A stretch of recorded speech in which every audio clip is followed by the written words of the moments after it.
Thierry Henry et Karim Benzema. Thierry Henry et Karim Benzema sont sûrement les deux attaquants de l'Hexagone ayant la carrière la plus accomplie par rapport aux autres personnes. Pour l'instant, en attendant un peu la fin de la carrière de l'autre qui est à l'extrême gauche, là, que vous connaissez. C'est les attaquants qui ont la plus grande carrière. Si quelqu'un me dit Benzema est le plus grand attaquant de l'histoire de l'Hexagone, ça me dérange pas. Si quelqu'un me dit que ça soit Thierry Henry, même si moi personnellement, je sais pas, je raisonne avec beaucoup plus Thierry Henry parce que j'ai grandi avec Thierry Henry. J'ai grandi aussi avec Benzema, hein, mais je sais pas, j'ai grandi avec Thierry Henry. Quand j'ai commencé à regarder le foot, c'était à l'époque où Thierry Henry émergeait. Donc, j'ai un peu ce rapport un peu beaucoup plus sentimental, un peu quand je vois un peu les Thierry Henry parce que c'est mes premiers émois au foot. Avant que Benzema, là, je commençais à comprendre le foot. Quand j'ai commencé à regarder Benzema, puisque Benzema, on est plus ou moins de la génération, il est de 87, je suis de 87, 88. Donc, voilà quoi. Et Karim Benzema, il a tout accompli dans sa carrière, une belle carrière, 5 Ligues des Champions, plus d'une trentaine de buts en sélection, un ballon d'or. Il n'y a pas eu beaucoup, il fait partie des rares ballons d'or qu'il y a eu en France. Il y en a eu combien? Un, 2, 3, 4. Un, 2, 3, 4, 5. Il y en a 5 ballons d'or français. Il est le dernier ballon d'or français. C'est pas rien. C'est pas du tout rien. Et quelqu'un qui est le deuxième meilleur buteur de l'histoire du Real, le meilleur passeur de l'histoire du Real Madrid, en termes de statistiques brutes. Quelqu'un qui a un jeu d'une rare simplicité. Quelqu'un qui pue le football. Il pue le football à QI, le football qui n'est pas forcément concentré sur les stats, le football qui, on voit un attaquant participer au jeu, quelqu'un qui a même un peu sublimé un poste, qui a créé même un poste qui est mix entre le poste de numéro 9 et le poste de numéro 10, puisque quand tu vois un peu Benzema, tu peux te dire que c'est un mix entre peut-être des minima un peu ressemblant un peu à Ronaldo le Brésilien et minima ressemblant un peu à Zidane un peu, toute proportion gardée, mais si vous voulez comprendre, vous pouvez un peu comprendre ce que je veux dire. Le seul couac dans sa carrière, c'est un peu une image terne un peu en équipe de France par rapport au scandale qu'il a vécu, qui a privé au moins peut-être de victoires en Coupe du Monde, de relations assez compliquées avec l'équipe de France, qui permet pas à ce que ça lui mette dans une dimension encore beaucoup plus grande.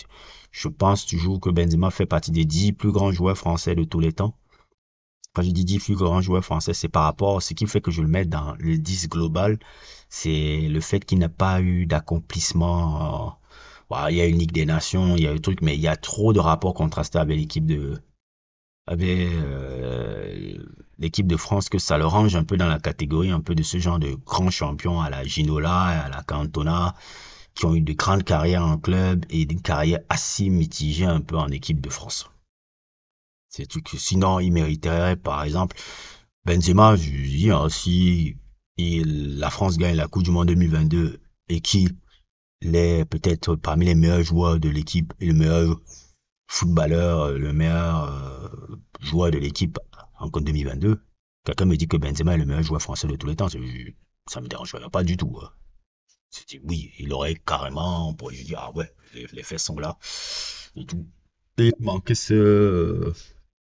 il a mentionné ça restera sa grande blessure. C'est un peu dommage pour un immense champion qu'il a été. C'est vraiment un grand champion. Et un très très beau joueur de foot. Très très beau joueur de foot. Donc, pour moi, on peut le mettre dans cette catégorie de gars-là. Et puis, tout juste à côté, face B, Thierry Henry. Thierry Henry, qui a une carrière, comment on appelle ça? Très longiligne et très placée. Un attaquant qui a réussi à se réinventer, puisque à la base, quand il commençait, on le mettait beaucoup plus sur l'aile. Ses premières années de sa carrière, il a été beaucoup plus joueur sur l'aile par rapport à la pointe de vitesse qu'il avait. Il avait une assez bonne technique, mais n'était pas techniquement encore bien, on dit en anglais, polish. Il a pris du temps. À la Juve, ça a été une période, on regarde souvent la période de Henry à la Juve de manière, ah, il avait pas réussi à la Juve. Je serais pas si d'accord que ça.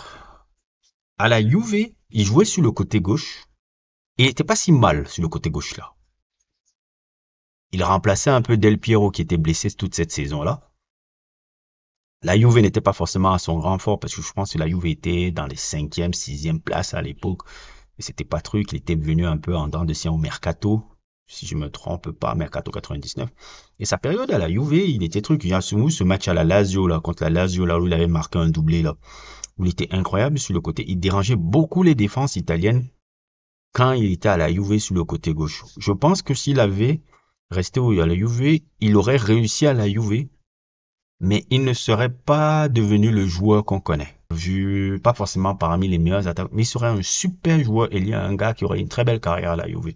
Maintenant, après, il est parti à Arsenal et le fait de jouer avant-centre a complètement redéfini sa carrière. Et là, il est devenu un monstre. Physiquement, il est devenu beaucoup plus fort.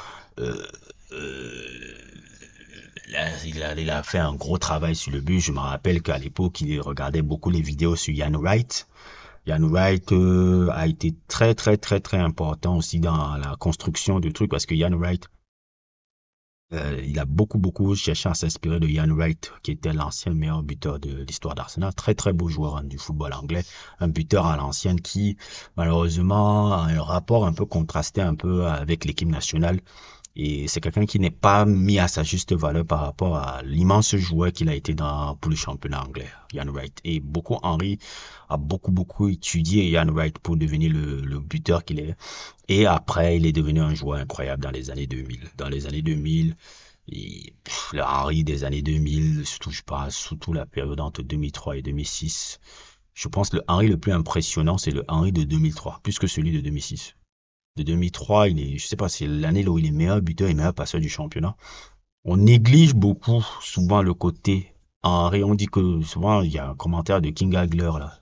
Très, très, très gars que j'aime beaucoup et que je respecte beaucoup par rapport à ses analyses foot. C'est un Suisse, un très, très grand connaisseur. Je crois que je pourrais même beaucoup apprendre, même plus de lui en termes de foot. Mais King Hagler, je suis pas d'accord quand tu dis souvent que Henry était un individualiste. Je suis pas trop d'accord. Parce que Henry, on oublie beaucoup les passes décisives qu'il faisait. Et quand je dis passes décisives, c'était pas des passes décisives là, ouais, je sais pas, je sens au cordon seulement, hein. C'était quelqu'un qui participait beaucoup au jeu à Arsenal à l'époque.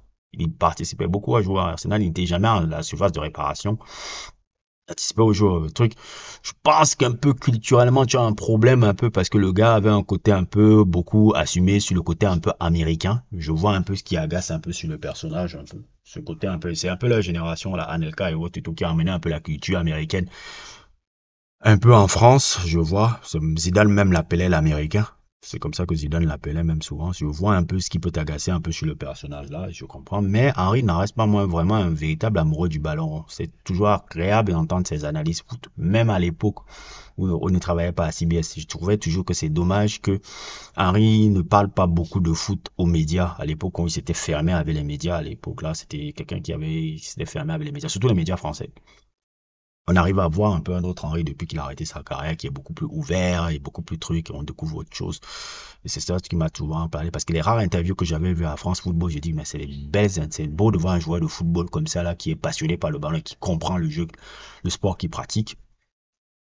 D'où mon truc que je dis qui ramène quand même à quelque chose de traditionnel dans le football qu'il défend. C'est ça un peu que je voulais dire quand je te répondais sur le commentaire et tout.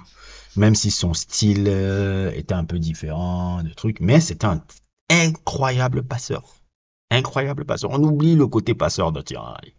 On oublie beaucoup ce côté passeur là. On ne pas seulement les buts, le truc, il était omnibulé. C'était pas quelqu'un d'égoïste sur le terrain. Au contraire, il cherchait toujours des trucs. Sa liaison avec Ljungberg à Arsenal était quelque chose. Non, Henry, c'était un vrai joueur de collectif. Et bon, ses accomplissements en équipe de France, vous connaissez.